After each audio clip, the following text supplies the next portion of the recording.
right, hi everybody. Thanks so much for hopping on with me today. We're going to be talking about the Texas Heartbeat Act that was signed into law this morning by Governor Greg Abbott in Texas. And here I have with me someone from Texas Right to Life, and they played a really big role in getting this bill signed and getting it pushed through the legislature. So I'm going to have her join me now. If you want to go ahead and introduce yourself. Hi, everyone. My name is Rebecca Parma. I'm a Senior Legislative Associate at Texas Right to Life.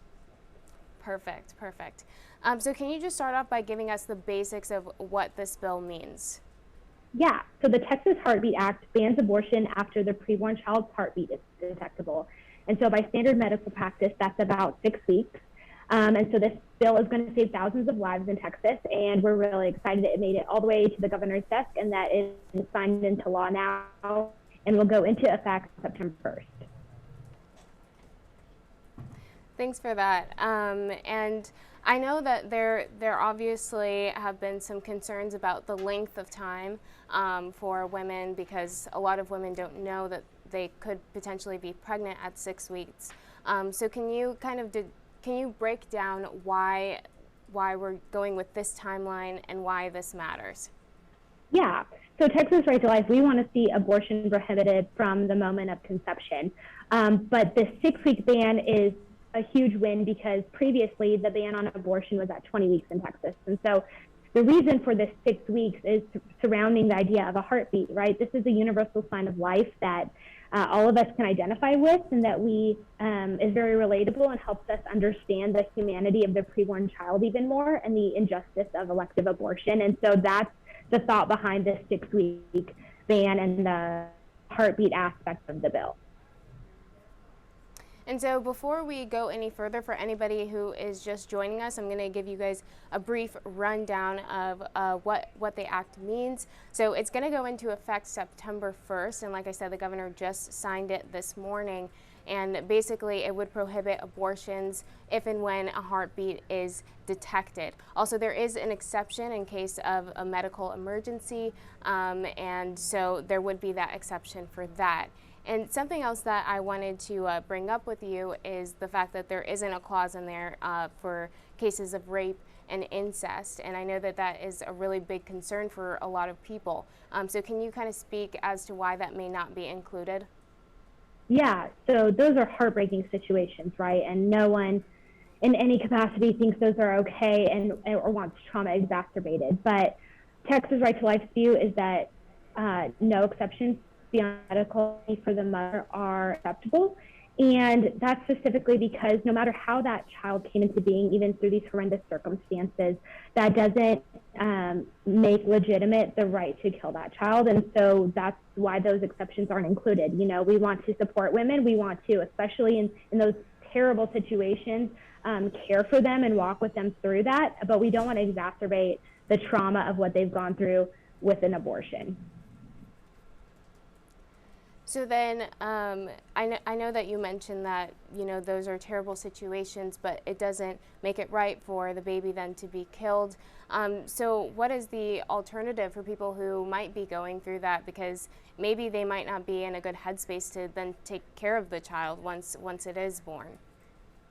Yeah, definitely. So one of the things that at Texas Right to Life we also lobby on is something called the Alternative to Abortion Program. And so this is a state-funded social service program, helps women feel empowered to choose life, and it helps all women who are struggling in this, not just those who would have experienced the traumas of rape or incest. But you know, these pregnancy centers, these community health centers, the centers that are part of the Alternatives to Abortion program, they're there to help support women and walk with them through the pregnancy and however that looks and whatever the women and the families or the men involved in these situations are going through, and also provide them with that material assistance that they might need, and training and counseling and all that kind of stuff to walk with them through this, no matter what that situation looks like, so they feel empowered to have their child. And then whether they choose to parent or choose to give that baby up for adoption, they provide them with all the services to walk with them through that. And previously, we talked about potential lawsuits for people who may be in violation of this. Can you kind of break down what that means in terms of enforcement of this bill? Yeah, so first of all, just to clarify that nothing in this bill allows a woman to be sued or criminalized or penalized. That's something that we at Texas Right to Life do not support, and that's not included in this bill. But the enforcement mechanism in this bill is a lot different than is traditionally used and has been used in heartbeat bills across the country. All of those bills don't end up going on to be enforced. And so the difference with this bill is that it removes state enforcement of the bill, and it gives the enforcement entirely into the hands of private citizens to hold abortionists accountable to follow the law through private lawsuits. And so entirely removing the state from that enforcement and giving it into the hands of private individuals instead. So are you worried at all that people might take advantage of the fact that they can sue people over this? You know, that's been a fear that's been brought up, or a concern about frivolous lawsuits. And those are, you know, other parts of Texas code handle frivolous lawsuits. But additionally, you know, this isn't a new concept, and the legal standards that are required to sue someone and bring that forward are still in place. Those aren't suspended. And so if someone is going to move forward and suing, you know, an abortionist that they think violated this law, they have to still meet all of the traditional legal standards, and a judge is still going to have to rule on whether that lawsuit will stand or not. And so none of that is being suspended. All those legal provisions and standards that we already have to be followed under this bill as well. Is there anything else that you want to add or that you think is important in relation to this bill? I think the only other thing I'd say is, I mean, we're really excited that this bill has been signed by Governor Abbott, but there's still a couple weeks in the legislative session. And so we want to still try to get other strong life-affirming laws passed for preborn babies and for vulnerable patients. And so try to continue with the legislature to see what we can get done in these last couple weeks before they adjourn. And my very last question is, what would you say to people who don't agree with you, who think that women should have that choice? Yeah, I would ask them, you know, what they think the preborn child is, especially in the context of this with the heartbeat bill. You know, is that preborn child, is that person in the womb a human being like you or me, worthy of justice and legal protection? And you know, talk through that. And if you agree with me on that, if you agree with us on that, then we can't start setting arbitrary timelines of when we decide people deserve protection and when they don't. You know, their right of a person's right to life and their inherent dignity starts from the moment of conception, and there's no developmental point at which that happens beyond that moment of conception. And so that's why we fight to protect all preborn children. That's why we're going to keep fighting this. There is one last thing that I wanted to address, and that is the concern of the foster care system and children who are born in situations that maybe the parents can't take care of them for whatever reason. And there is this overhaul of the foster system, and then these kids growing up and not having parents for large portions of their lives, if at all.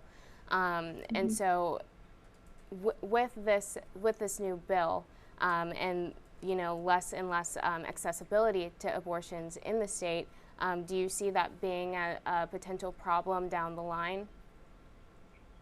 You know, I think what I would say in a situation like that or a concern like that is just because a baby might, you know, the parents don't want the child or the parents can't support a child doesn't mean that that child shouldn't be born. And I think, you know, as past law, we as a state can and should step up, and as individuals and as the pro-life community and pregnancy centers and churches and nonprofits and all of these step up to meet that, you know, and to make sure that as children are born, we are supporting them and supporting their families and showing that abortion isn't the answer and providing them with life-affirming care as they have their child. And I know I already mentioned this before, but are there any last lingering thoughts that you have before I let you go today? No, I think we covered a lot, and it was great. Thank you, Destiny. Well, thanks so much. I really appreciate you hopping on, joining me, and answering all of my questions. So thanks so much for doing that.